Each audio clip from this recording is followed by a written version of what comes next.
नारायण नारायण नारायण नारायण। आनंद रत्नाकर। आज 4 है, 4 जून जी। आज पुरुषोत्तम योग में से आज का पृष्ठ है। ये देव एकदम एंड में मैंने छोटे अक्षरों में जो लाइन के नीचे दिया ना, उसमें दे दिया है कि उस बुक में से 18, 19, 20, 21, 22, 23 यानी 6 पृष्ठों में ये उसको कंडेंस करके आज की परम पूज्य महाराज जी कह रहे हैं। अच्छा, शीर्षक है आज का, मनुष्य चाहे तो ईश्वर को भी प्राप्त कर सकता है। चाहे मतलब कंडीशन है कि चाहे तो इसको तो संसार चाहिए ना। ईश्वर को लेके क्या करेंगे? अभी तो संसार से थोड़ा आकर्षण है। तो अच्छा, अब महाराज जी बता रहे हैं कि ये धर्म जो है ये कर्म सुधारने का मार्ग है। उपासना जो है ये वासना सुधार कर संस्कार को सुधारने का मार्ग है, और योग मन के निरोध का मार्ग है। अच्छा चलो, धर्म कर्म को सुधार रहा है, उपासना वासना को सुधार रही है ना, योग मन का निरोध कर रहा है। पर इसकी विडंबना बता रहे हैं अगली लाइन में।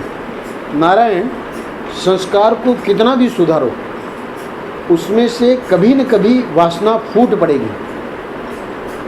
वासना को कितना भी सुधारो उसमें से कभी न कभी कर्म फूट पड़ेगा, और कर्म को कितना भी सुधारा उसमें कोई न कोई संस्कार बन जाएगा। इसलिए कर्म, उपासना, योग के जो मार्ग हैं वे संसार के आत्यंतिक निवर्तक नहीं हैं। सर्वदा छूटने के लिए तो दास कबीर जतन से ओढ़ी ज्यों की त्यों धर दीनी चदरिया। कर्म, वासना और संस्कार इनको जहाँ का तहाँ रख कर जब ऊपर उठोगे, यू टू ट्रांसेंड इट जी, है ना, तब इस संसार के चक्कर से छूट सकोगे। आप दोनों ने इंग्लिश में कोर्स किया ना, तो अंग्रेजी शब्दों से जल्दी ऊपर उठना है, नहीं उसके परे जाना पड़ेगा। तो महाराज जी स्पष्ट कह रहे हैं कि ज्यों की त्यों धर दीनी चदरिया, यानी इन सब को जहाँ का तहाँ रख कर, यानी ये तो अपने व्यक्तित्व में रहेंगे ही, इसके लिए मना नहीं कर रहे हैं, वो तो करना ही पड़ेगा। पर वो जो है कह रहे हैं कि कोई न कोई संस्कार बन ही जाएगा, है ना, कोई न कोई कर्म फूट ही जाएगा, कोई न कोई वासना फूट पड़ेगी। तो ये जो है आत्यंतिक निवर्तक नहीं है संसार का। हम चाह रहे हैं कि अब हमको कभी ये संसार का कष्ट देखना ही न पड़े, तो बोले वो संभव नहीं है। उपासना, योग और कर्म के द्वारा संभव नहीं है। तो फिर क्या करना पड़ेगा उसका महाराज जी बता रहे हैं कि इनको जहाँ का तहाँ रख कर, यानी ये व्यावहारिक स्तर पे है और हमारा जो है वो परमार्थ है।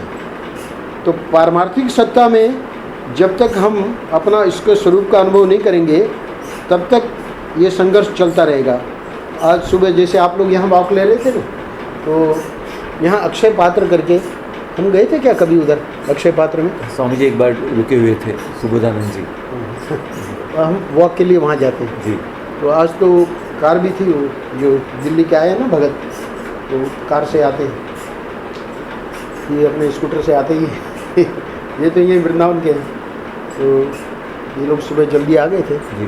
तो वहीं अक्षय पात्र में हम लोग वॉक ले रहे थे। तो मैं यही बात बता रहा था कि ये संघर्ष जो है ये कभी मिटेगा नहीं।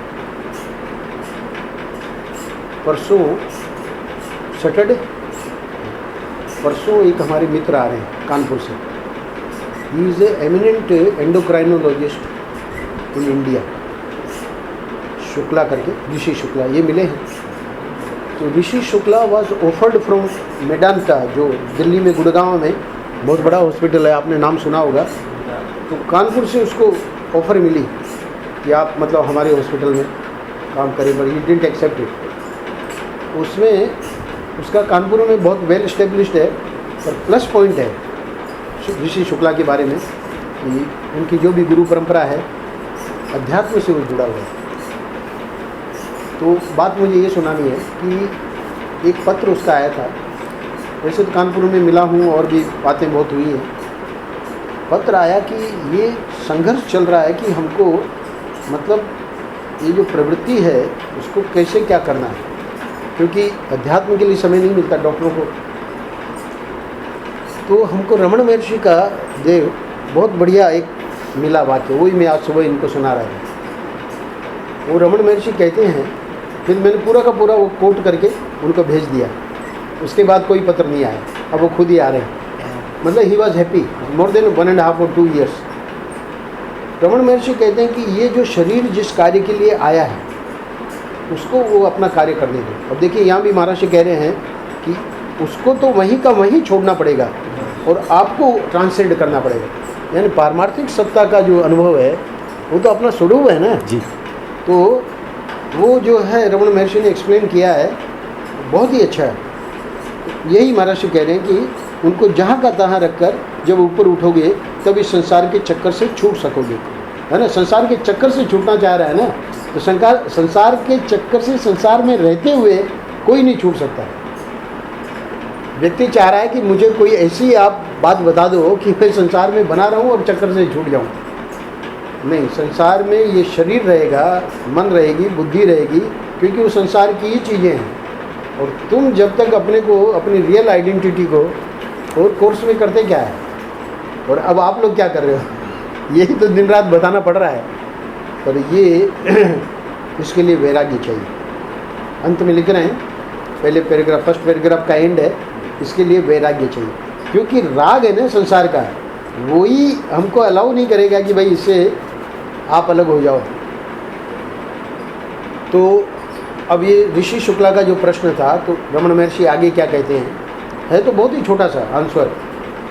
वो कहते हैं कि शरीर जिस चीज़ के लिए आया है और ये व्यक्ति कोशिश कर रहा है कि मैं निवृत्त हो जाऊं, बोले वो कितना भी कोशिश करे, अगर शरीर का यानी ईश्वरीय विधान है, प्रारब्ध है ना, तो वो उसको लगाए ही रखेगा, प्रवृत्ति में उसको रहना ही पड़ेगा।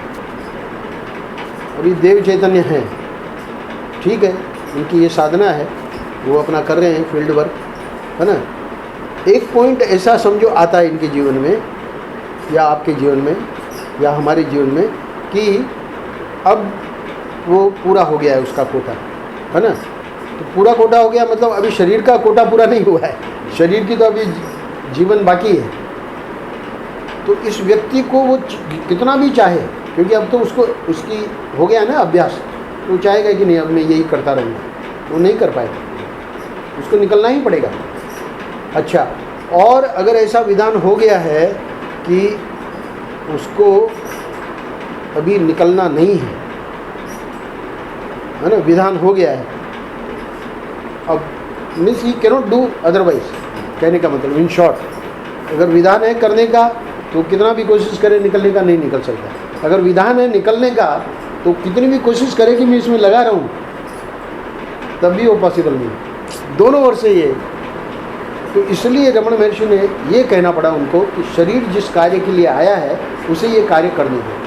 तो ये जो फर्स्ट पैराग्राफ है आज का, उसमें स्पष्ट कह रहे हैं महाराज जी कि दास कबीर जतन से ओढ़ी जो कि त्यों धर दीनी चदरी। इसका अर्थ क्या है? इसका अर्थ ये है कि हमारी एक ऐसी कला है, इसी को चौथे अध्याय में, ये तो गीता के एक्सपर्ट यहाँ बैठे हैं ना, इसी को कर्मण्य कर्म या पश्चेद कर्मणि च कर्म है ना, यानी कर्म में अकर्म को देखे और अकर्म में कर्म को, वहाँ भगवान ने यही कहा है। इसका मतलब ये जरूरी नहीं है कि इनको छोड़ना ही पड़े। अभी गुरुदेव स्वयं देखिए ना, पूरी जिंदगी भर उन्होंने, इसी को तो कहते हैं लोक संग्रह, यानी वो कर रहे हैं पूरा काम दिन रात, पर उनको पता है कि मैं नहीं कर रहा हूँ, यानी जो कर रहा है वो शरीर है, मैं हुई नहीं वो, ये इसकी स्टाइल है, यही गीता की टीचिंग है। तो अदश्च मूलानुसंततानि कर्मानुबंधीनि मनुष्य लोके, पिछले श्लोक में जिस संसार वृक्ष का दिग्दर्शन कराया, अब भगवान कहते हैं मनुष्य लोक में कर्मों के अनुसार बांधने वाले मूल भी नीचे और ऊपर, है ना, मूल भी कोमा नीचे और ऊपर सभी लोगों में व्याप्त हो रहे हैं। मूल माने राग द्वेष मूलक वासनाएं, नीचे पाताल पर्यंत, चींटी पर्यंत, मच्छर पर्यंत, और ऊपर ब्रह्मा पर्यंत, जो वासनाओं की जड़ें फैली हुई हैं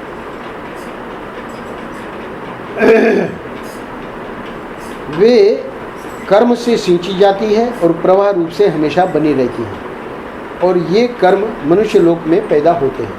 ये एक्सप्लेन कर दिया श्लोक को। अब कह रहे हैं क्यों? प्रकृति में पूर्णता केवल मनुष्य के शरीर को ही प्राप्त है और किसी को नहीं। इसी को थोड़ा सा एक्सप्लेन कर रहे हैं। नया नया आविष्कार करने की बुद्धि केवल मनुष्य को है। नया नया आनंद प्राप्त करने की बुद्धि केवल मनुष्य को है। रसोई पकाकर और कोई नहीं खाता। ये कचौरी, ये समोसा, ये चमचम मनुष्य के सिवाय और कोई नहीं बनाता। कपड़ा कैसा बढ़िया बनाया, मकान कैसा बढ़िया बनाता जा रहा है, क्या मोटर कार, क्या रेलगाड़ी, क्या रॉकेट, क्या विमान, ये मनुष्य ही तो बनाता है। इसका अर्थ है कि प्रकृति पर विजय प्राप्त करने की बुद्धि भी मनुष्य के पास हो सकती है। इन्हीं कर्मानुबंधी जड़ों को असंग शस्त्र से काटने की बात आगे आने वाली है। तात्पर्य यह है कि मनुष्य यदि चाहे तो इस संसार चक्र से निकलकर ईश्वर को भी प्राप्त कर सकता है। इसी आज का हेडिंग यही है, मनुष्य चाहे तो ईश्वर को भी प्राप्त कर सकता है। Now he is ending. Shrimad Bhagwat में, भागवत के महाराज श्री बहुत अच्छे विद्वान थे, तो श्रीमद् भागवत में बताया है कि एक आदमी को देखकर बताया जा सकता है कि वह कहाँ से आया है और अगले जन्म से में कहाँ जाएगा। कैसे बताएं? मन में अगर गंदगी है तो आदमी नरक से आया है, और मन में पवित्रता है, स्वच्छता है, निर्मलता है तो स्वर्ग से आया है। अच्छा, आगे जाने की आपकी तैयारी कैसी है? महाराज जी प्रश्न कर रहे हैं हम लोगों को। जो आगे जीवन मुक्त होने वाला है उसके जीवन में वासनाएं आगे कम होती जाती हैं। तो नारायण, ये जो मनुष्य जीवन है इसी में मुक्त होने की योग्यता है, भगवत भक्ति एवं भगवत प्राप्ति की योग्यता है, इसके सिवाय और कहीं नहीं। इसलिए मनुष्य लोक के पद का प्रयोग किया। यानी मूल श्लोक में मनुष्य लोक क्यों शब्द आया कि और दूसरी योनियों में ये भगवत प्राप्ति की योग्यता, भगवत भक्ति की योग्यता नहीं है। ये कल का पृष्ठ किया नहीं मैंने, क्योंकि वो हरिदास और ये थे तो दूसरी चर्चा चलती रही। परब्रह्म से भिन्न कुछ नहीं है। ऊर्ध्व मूल मदर शाखम अश्वत्थम प्राहुरव्ययम छंदांसी यस्य पर्णानि यस्तम वेद सुवेदविद। भगवद गीता 15:1। जिसका मूल कारण परम ब्रह्म ऊर्ध्व है। मूल कारण हमेशा परब्रह्म ही है, और जिसकी शाखाएं नीचे अर्थात कार्य रूप से दृश्यमान है। ऐसे अश्वत्थ यानी संसार वृक्ष को प्रवाह रूप से अव्यय कहा गया है। वेद इसके रक्षक और शोभा बढ़ाने वाले पत्ते हैं। जो ऐसे मूल सहित संसार वृक्ष को जानता है वही वेद के वास्तविक अर्थ को जानता है। भगवद गीता। भगवान यहाँ एक बात संकेत करके कहते हैं, क्योंकि परोक्ष प्रिया ही देवा है। देवता लोगों को परोक्ष बड़ा प्यारा होता है। बात को ऐसे ढंग से छिपाकर बोलना कि बेवकूफ़ को तो समझे नहीं और समझदार लोग उसका मजा ले लें। खुली बात देवताओं को पसंद नहीं है। श्रीमद् भागवत में तो एक जगह आया है कि जब वामना अवतार अदिति के सामने प्रकट हुआ तो वामन भगवान ने कहा, देखो देवी, इस बात का पता संसार में किसी को न चले कि मैं तुम्हारे बेटे के रूप में पैदा हुआ। तो देवताओं की बात जितनी छिपी रहती है उतनी वह ज़्यादा सफल होती है। और एक देवता का दर्शन हुआ, समझो कि किसी को भक्ति कर रहा और देवता का दर्शन हुआ और झट किसी को कह दिया, तो वह देवता नाराज हो जाएगा कि अरे इसको तो अपच का रोग है भाई, इसको तो कोई बात छिपती नहीं है। तो आपको कभी अंतर में अथवा बाहर में चमत्कार का अनुभव होवे तो कहते नहीं फिरना। कहते वे फिरते हैं जिसको उससे कुछ फ़ायदा उठाना होता है। सबूदानंद जी महाराज आए हुए थे, प्रकाशानंद जी भी थे, तो उन्होंने एक बात बहुत बढ़िया बताई। हमारे आश्रम में उनका प्रवचन हुआ था, इसमें तो नहीं आ पाए, जन्म शताब्दी पे नहीं आ पाए। एक आराधन उत्सव पे वो थे, उसमें थे क्या आप? जब वो ठहरे थे यहाँ कृष्णा ग्रीन में, आप थे शायद जब उनका प्रवचन करवाया था। तभी तो मैंने आपको सीडी का दिया था। तब शायद आप प्रहलाद चैतन्य के रूप में थे। जी जी।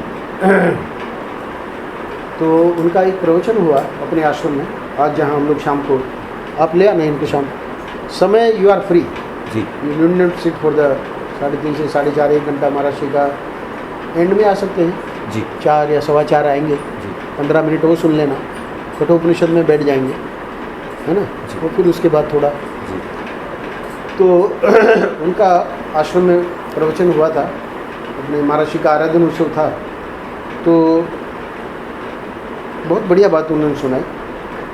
बोले कि स्वधर्म प्रकटीकरण, भगवान भाष्यकार ने दंभ की परिभाषा करी है अपने गीता के भाष्य में, स्वधर्म प्रकटीकरण, उसको एक्सप्लेन बहुत बढ़िया किया। स्वधर्म प्रकटीकरणम यानी जैसे आप हैं और वहाँ सेवा कर रहे हैं, है ना, आप हैं गोवा में सेवा कर रहे हैं, तो उसको जब मैं प्रकट करूँगा, ये भी दंभ है। तो इसमें प्रश्न ये है कि भाई कोई जेन्युइन या सच्ची बात है तो उसको प्रकट करने में दंभ कहाँ है? तो भगवान भाष्यकार कह रहे हैं कि वो भी दंभ है। उसको उन्होंने एक्सप्लेन इस प्रकार किया सुबोधानंद जी ने कि जो भी मूल्यवान वस्तु होती है, बहुत कीमती वस्तु होती है, उसको हम लोग तिजोरी में रखते हैं। अच्छा, अब देखिए ये भगवान भाष्यकार ये परिभाषा क्यों कर रहे हैं कि मैं, कोई मेरे बारे में कहे वो बात ठीक है ना। प्रकर्षानंद जी आपके बारे में कह रहे हैं वो ठीक है, आप प्रकर्षानंद जी के बारे में कहे वो भी ठीक है ना। पर वो स्वयं व्यक्ति मैं अपने बारे में मैं कहूँ, ये रावण की विशेषता थी। क्यों? क्योंकि ये स्वधर्म प्रकटीकरण हो गया ना, तो ये दंभ हो गया। तो उन्होंने कहा कि देखिए होता क्या है, दूसरी बात भी बहुत मज़ेदार है देव, कहते हैं कि जो वस्तु यानी हमारे में बुराइयां हैं, हमारे में दोष हैं, दुर्गुण हैं, उन चीज़ों को हम कभी प्रकट नहीं करते, हम उसको छुपा के रखते हैं। यानी जो चीज़ फेंकने लायक है उसको तो हम तिजोरी में रख रहे हैं, और जो चीज़ मूल्यवान है उसे हम फेंक रहे हैं। तो ये कह रहे हैं कि दर्शन हो गया, तो दर्शन हो गया तो उसको छिपाना चाहिए। आपको कभी अंतर में अथवा बाहर में चमत्कार का अनुभव होवे तो कहते नहीं फिरना, कहते वे फिरते हैं जिनको उससे कुछ फ़ायदा उठाना होता है। यानी इसका मतलब साफ कह दिया महाराज ने कि उसका पूरा प्रयोजन ही अलग है। ये अपने माल का एडवर्टाइज कर रहे हैं, है ना, तो इसका अर्थ है कि माल जो है उसमें कुछ कमी है, जेन्युइन नहीं है वो। जितने विज्ञापन ज़्यादा होते हैं वो उसी चीज़ को होते हैं। जो अब देखिए ना मैगी वाला, अभी पूरा जो लेटेस्ट न्यूज़ है, नेसल, वही मैं कह रहा हूँ, नेसल कितनी बड़ी कंपनी है।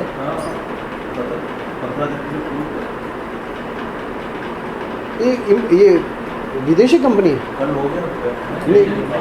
हाँ विदेशी कंपनी है। इन लोगों को तो स्टैंडर्ड रखना चाहिए जी। बैन हो गया? हाँ 15 दिन का भी। वहाँ भी आर्मी में भी जो भी है वो पड़ा रहेगा, कहीं भी अभी सर्व नहीं करेंगे। नूडल, हाँ जी, क्या लेड और क्या क्या उसके अंदर, और सारे बच्चों को हाँ कितना पसंद है वो, बच्चे तो पागल हैं उससे पीछे। हाँ बिल्कुल। तो ये कहने का मतलब ये है कि देखो महाराष्ट्र यहाँ कह रहे हैं कि कहते वे फिरते हैं जिनको उससे कुछ फ़ायदा उठाना होता है। यानी कितना एडवर्टीजमेंट, विज्ञापन से कितना लोगों को आकर्षित करके और क्या चीज़ दी जा रही है, ईश्वरी मालिक है। तो भगवान श्री कृष्ण ने अर्जुन से एक संकेत किया, जैसे पीपल वृक्ष वासुदेव का स्वरूप है, वैसे ज्ञान होने पर यह संसार रूप अश्वत्थ भी परब्रह्म परमात्मा का स्वरूप है। और जैसे संपूर्ण ब्रह्म ही, देखिए इसीलिए चिन्मय मिशन में गुरुदेव को ये क्यों प्रेरणा हुई, क्योंकि देखा ना गंगा जी को कि कैसे वो सब बाधाओं को तोड़ के और जा रही है ना, सर्व करने। उनको प्रेरणा हुई कि बस, हालांकि गुरु जी ने कहा कि ये है नहीं, और वो भी ईश्वरी था प्रेरणा करने वाला। गुरु जी का भी आशीर्वाद मिला, फील्ड में आए और कितना बड़ा कार्य कर गए, है ना। अभी ये 2016 तो खैर इनका वो है, और 93 बोले ना आप, जी। तो 93 का अर्थ है 7 और 15, 15 5 20 यानी ऑलमोस्ट 22 हैं। 22 साल में जो बढ़ा है, गुरुजी ने जितना कार्य किया है, इनका जो पुणे वाला जो है सेंटर देखने लायक है। जी। मैं देखा नहीं हूँ, कोयम्बतूर के साथ देखा हूँ, ये तो अभी बाद में बना, तो उसके बाद 6 साल से मैं बाहर नहीं निकला। पर वो सब तपोवन प्रसाद का मैं मेंबर हूँ, तो आती है। मेंबर का मतलब कॉम्प्लीमेंट कॉपी मुझे भेज रहे हैं। तो प्रत्येक माह पूरी वर्ल्ड की न्यूज आ जाती है उसमें, तपोवन प्रसाद में। जी। तो बहुत ज़बरदस्त, यानी ये तो मैं पुणे का तो खाली एक नाम ले रहा हूँ, जितने सेंटर हैं सब ने प्रोग्रेस किया और एक्टिविटीज़ भी इतनी बढ़ाई है गुरु जी ने। तो यही क्योंकि कह रहे हैं कि यह संसार रूप अश्वत्थ भी परब्रह्म परमात्मा का स्वरूप है। मुख्य बात यह है, ज्ञान होने पर, है ना, तो ज्ञान होने पर तो गुरुदेव तो ज्ञानी थे, तो देख रहे हैं ना कि ये संसार जो है उसको तो ये जो शुरू के प्रारंभिक होंगे ना साधक, वो बोलेंगे नहीं नहीं भाई ये तो वैराग्य करने लायक है। पर नहीं, ज्ञान होने पर ये संसार रूप अश्वत्थ भी परब्रह्म परमात्मा का स्वरूप है। क्यों?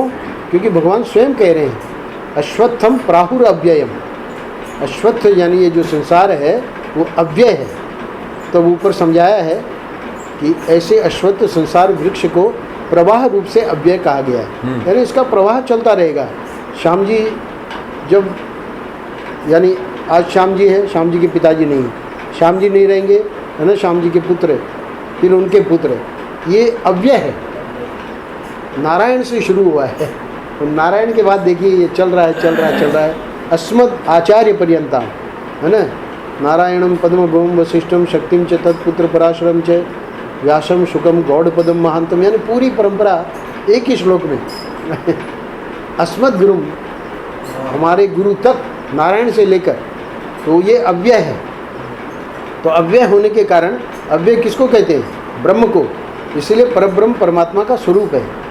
और जैसे संपूर्ण ब्रह्म ही है, इसी प्रकार ये संपूर्ण संसार परमात्मा का ही विलास है। अब प्रश्न है कि इसमें संकेत कहाँ है? तो संकेत का खुलासा आगे बताते हैं, यानी आगे इसी 15वें अध्याय में 15वें श्लोक में भगवान बताएंगे वेदैश्च सर्वैर अहमेव वेद्य है, वेदों के द्वारा मैं ही जाना जाता हूँ। एक बात। दूसरा संकेत है वेद विदे एव च अहम, मैं ही वेदविद हूँ। इसका अर्थ हुआ कि संपूर्ण वेदों के द्वारा जो जाना जाता है, जो ज्ञान का विषय है, सो भी कृष्ण, और जो जानने वाले हैं सो भी कृष्ण। तो इसका तात्पर्य अंत में कह रहे हैं, इसका तात्पर्य है कि वेदों का प्रतिपाद्य परमात्मा, वेदों को जानने वाला प्रकाशक परमात्मा, और पूर्व संकेतानुसार दृश्यमान प्रपंच भी, अश्वत्थ भी परमात्मा ही है। अर्थात परमात्मा परब्रह्म से भिन्न कुछ नहीं है, वही ज्ञान का विषय है, ज्ञान का आश्रय है और ज्ञान स्वरूप है। तो हमने आपकी जो आपका जो आज्ञा थी आपकी, उसका पालन किया है।